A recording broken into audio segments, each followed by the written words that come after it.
Capítulo 9. Da comunicação dos atos. Artigo 26.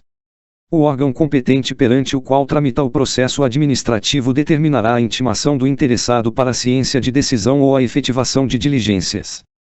Parágrafo 1º. A intimação deverá conter i. Identificação do intimado, e nome do órgão ou entidade administrativa. Segunda, finalidade da intimação. Terceira, data, hora e local em que deve comparecer. Quarta, se o intimado deve comparecer pessoalmente, ou fazer-se representar. V. Informação da continuidade do processo independentemente do seu comparecimento. Sexta, indicação dos fatos e fundamentos legais pertinentes. Parágrafo 2º. A intimação observará a antecedência mínima de 3 dias úteis quanto à data de comparecimento. Parágrafo 3º. A intimação pode ser efetuada por ciência no processo, por via postal com aviso de recebimento, por telegrama ou outro meio que assegure a certeza da ciência do interessado.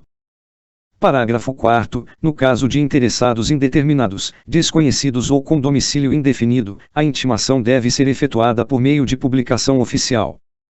Parágrafo 5º. As intimações serão nulas quando feitas sem observância das prescrições legais, mas o comparecimento do administrado supre sua falta ou irregularidade.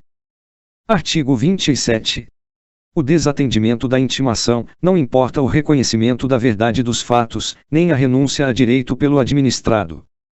Parágrafo único. No prosseguimento do processo, será garantido o direito de ampla defesa ao interessado. Artigo 28. Presta atenção aqui, devem ser objeto de intimação, os atos do processo que resultem para o interessado em imposição de deveres, ônus, sanções ou restrição ao exercício de direitos e atividades, e os atos de outra natureza, de seu interesse. Capítulo X. Da instrução. Artigo 29. As atividades de instrução, destinadas a averiguar e comprovar os dados necessários à tomada de decisão, realizam-se de ofício ou mediante impulsão do órgão responsável pelo processo, sem prejuízo do direito dos interessados de propor atuações probatórias. Parágrafo 1º. O órgão competente para a instrução, fará constar dos autos os dados necessários à decisão do processo. Parágrafo 2º. Os atos de instrução que exijam a atuação dos interessados devem realizar-se do modo menos oneroso para estes. Artigo 30. São inadmissíveis no processo administrativo as provas obtidas por meios ilícitos. Artigo 31. Quando a matéria do processo envolver assunto de interesse geral, o órgão competente poderá, mediante despacho motivado, abrir período de consulta pública para manifestação de terceiros, antes da decisão do pedido, se não houver prejuízo para a parte interessada.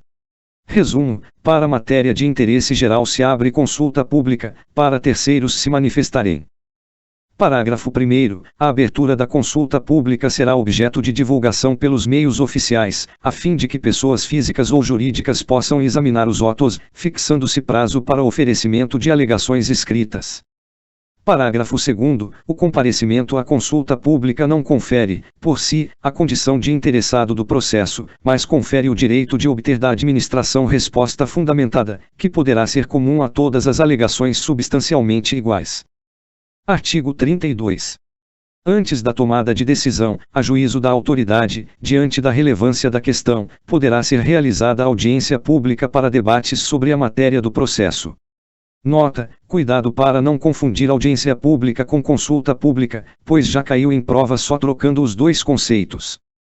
Resumo: audiência pública, diante da relevância da questão, é para debates, já a consulta pública é para matéria de interesse geral e para terceiros se manifestarem. Artigo 33.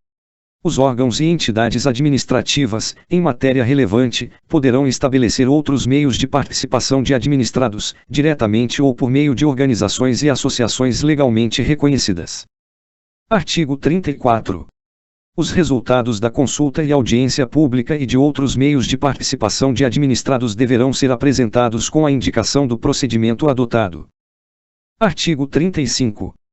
Quando necessária a instrução do processo, a audiência de outros órgãos ou entidades administrativas poderá ser realizada em reunião conjunta, com a participação de titulares ou representantes dos órgãos competentes, lavrando-se a respectiva ata, a ser juntada aos autos. Artigo 36. Cabe ao interessado a prova dos fatos que tenha alegado, sem prejuízo do dever atribuído ao órgão competente para a instrução e do disposto no artigo 37 desta lei. Logo à frente,